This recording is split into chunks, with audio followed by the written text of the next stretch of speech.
हरे कृष्णा। श्रीमद् भगवद गीता यथारूप अध्याय 4 श्लोक संख्या 17। कर्मणो हि अपि बोद्धव्यम् बोद्धव्यं च विकर्मणा अकर्मणश्च बोद्धव्यं गहना कर्मणो गति।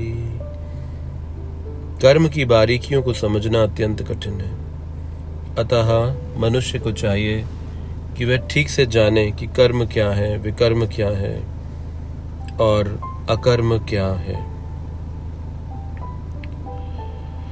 तो इस श्लोक में भगवान कृष्ण कह रहे हैं कि समझो कर्म क्या है, समझो विकर्म क्या है और समझो अकर्म क्या है। अकर्म, कर्म, विकर्म।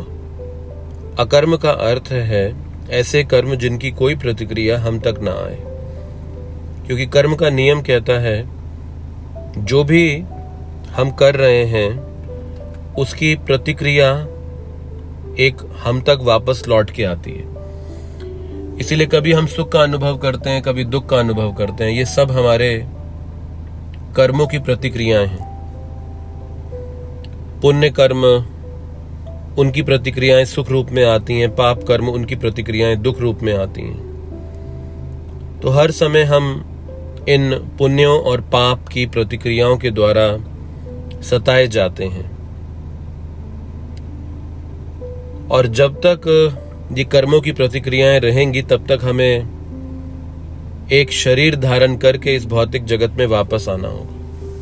ये भौतिक शरीर दिया ही हमको कर्मों को भोगने के लिए दिया गया है, और ये तब तक बना रहेगा जब तक कर्मों का कोटा खत्म नहीं हो जाता।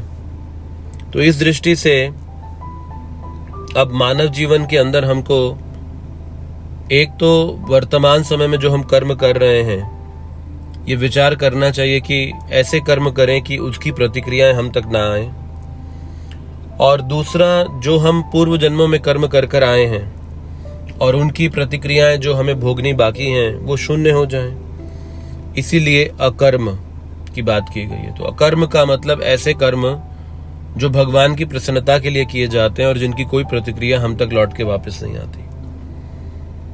तो भगवान कह रहे हैं अकर्मणा च बोद्धव्यम, समझो अकर्म क्या है, और कर्मणो ही अपि बोद्धव्यम, ये भी समझो कर्म क्या है।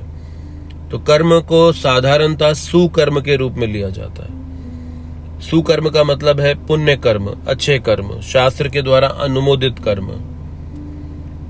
लेकिन इसमें हमारे जीवन में कर्म की प्रतिक्रियाएं आएंगी।